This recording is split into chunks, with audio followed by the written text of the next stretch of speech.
नमस्कार मैत्रिणींनो, आज आपण महाशिवरात्री स्पेशल मस्त असे रताळ्याचे गुलाबजाम कसे करायचे ते पाहणार आहोत. चला तर मग रेसिपीला सुरुवात करूयात.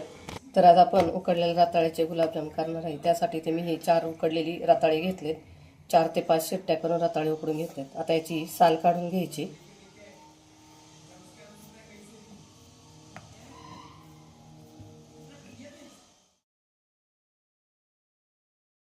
तर अशीच आपण सर्व रताळे सोलून घेऊयात.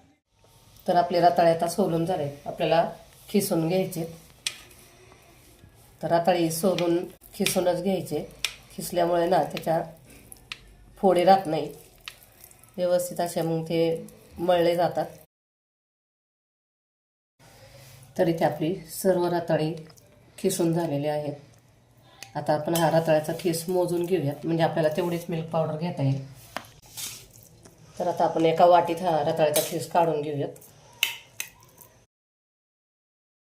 तर इथे 1 वाटी आपला रताळ्याचा खिस झालाय.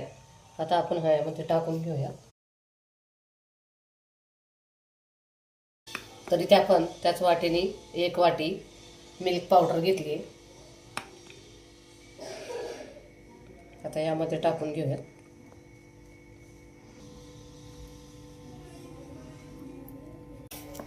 आता आपल्याला हे मिल्क पावडर मध्ये व्यवस्थित मळून घ्यायचंय.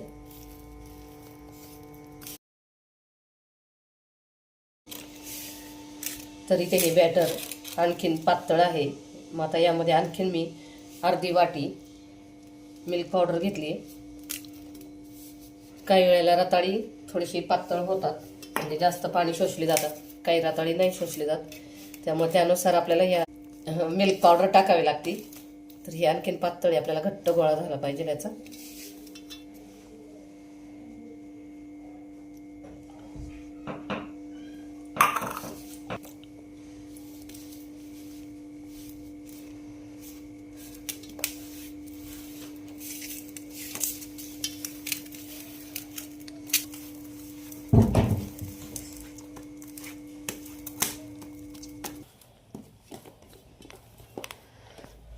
तर इथे आपला हा पिठा छान असा हा गोळा मळून झाला आहे. तर इथे मी एकूण 2 वाटी मिल्क पावडर घेतली ती. आता आपल्याला हे झाकून ठेवायचं आहे आणि आता यासाठी लागणारा पाक करून घेऊया. आता आपण पाक करायला ठेवूया. तर त्यासाठी आता या मोठ्या भांड्यात आपल्याला 2 वाटी साखर घ्यायची आहे.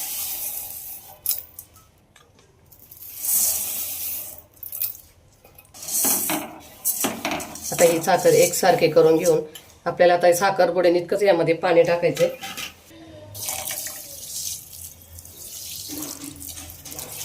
तर इथे मी एकूण 1.5 वाटी पाणी टाकलेलं आहे. आता गॅस चालू करायचा.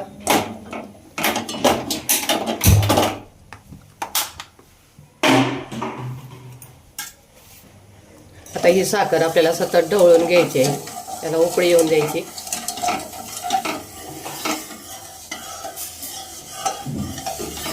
तर इथे साखरेचा आपल्याला एक तारी पाक वगैरे काही करायचं नाही, फक्त चिकट होईल इतपत आपल्याला हे मिश्रण वितळून घ्यायचं आहे.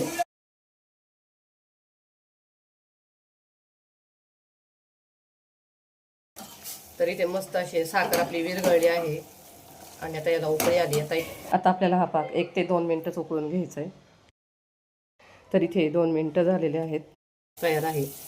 किंवा हातावर असा थोडासा लावून बघायचा, हाताला चिकट जाणवलं की समजायचं पाक तयार झाला. आता गॅस बंद करायचा आणि आता यामध्ये वेलची पावडर टाकायची. इथे मी अर्धा चमचा वेलची पावडर टाकली. आता हे मिक्स करून घ्यायची.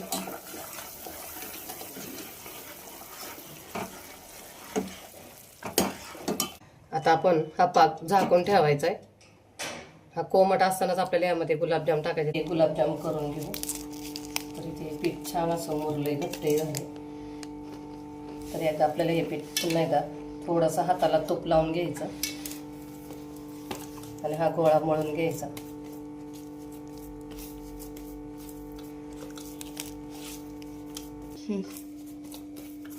तर अशा पद्धतीने आपला हा गोळा छान असा सॉफ्ट करून घ्यायचा आहे.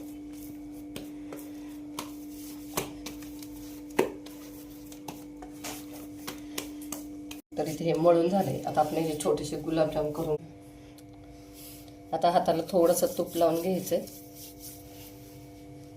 आणि आता आपण हे वळून घेऊयात.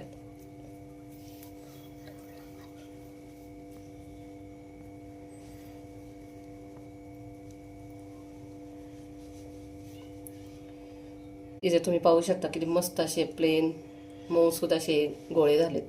तर असेच आपण सगळे गोळे करून घेऊया.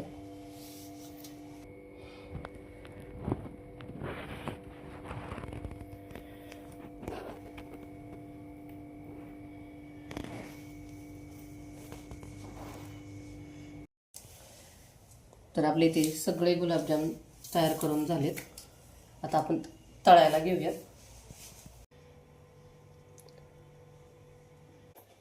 तर तेल आपलं गरम झालेलं आहे.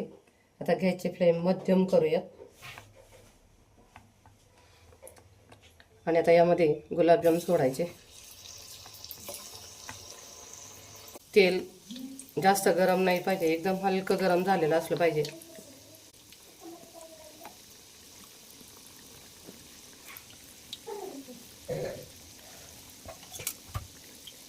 आता याला आपल्याला कडेकडेने थोडंसं याला तेल असं फिरवत राहायचं.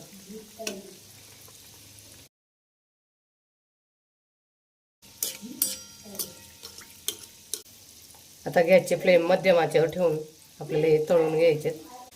तर अशा पद्धतीने चमच्याने सर्व बाजूने हे हलवत राहायचे. गोल गोल आकारात तेल फिरवलं की सगळ्या बाजूने हे छान असे तळले जातात. तर इथे तुम्ही पाहू शकता मस्त असे सर्व बाजूने एकसारखे हे तळले गेलेत. छान असा रंग आलेला आहे. आता आपण हे काढून घ्यायचे.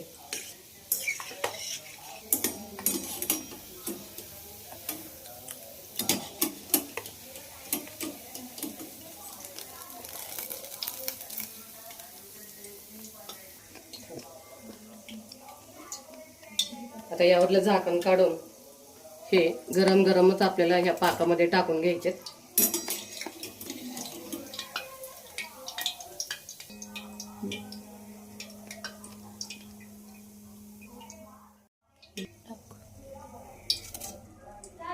सर्व गुलाबजाम असे तळून गरम गरम या पाकामध्ये टाकायचे.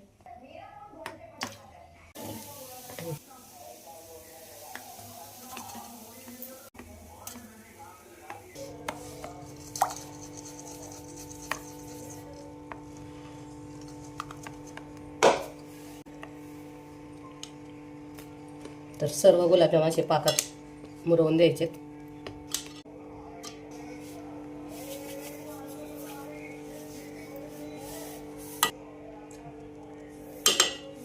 तरी तुम्ही पाहू शकता मस्त असे आता हे सगळे गुलाबजाम मी पाकात बुडवून ठेवलेत. तर किती सुंदर असे दिसत आहेत हे गुलाबजाम. आता हे झाकण ठेवून मुरवत ठेवायचे.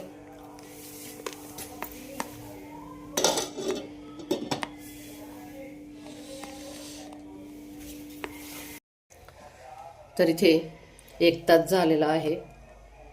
तुम्ही इथे पाहू शकता मस्त असे आपले गुलाबजाम मुरलेत. आता एक काढून दाखवते.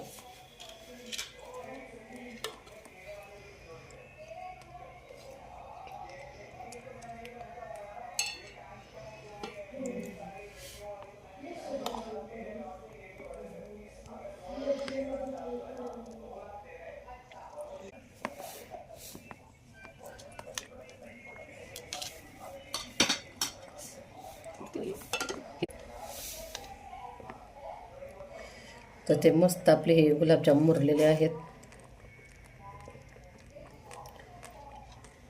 तर मैत्रिणींनो, तुम्हाला ही आजची रताळ्याची गुलाबजाम रेसिपी कशी वाटली कमेंट करून नक्कीच सांगा आणि व्हिडिओला लाईक शेअर नक्कीच करा. चला तर मग पुन्हा भेटूया अशाच एका नवीन रेसिपी सोबत. धन्यवाद.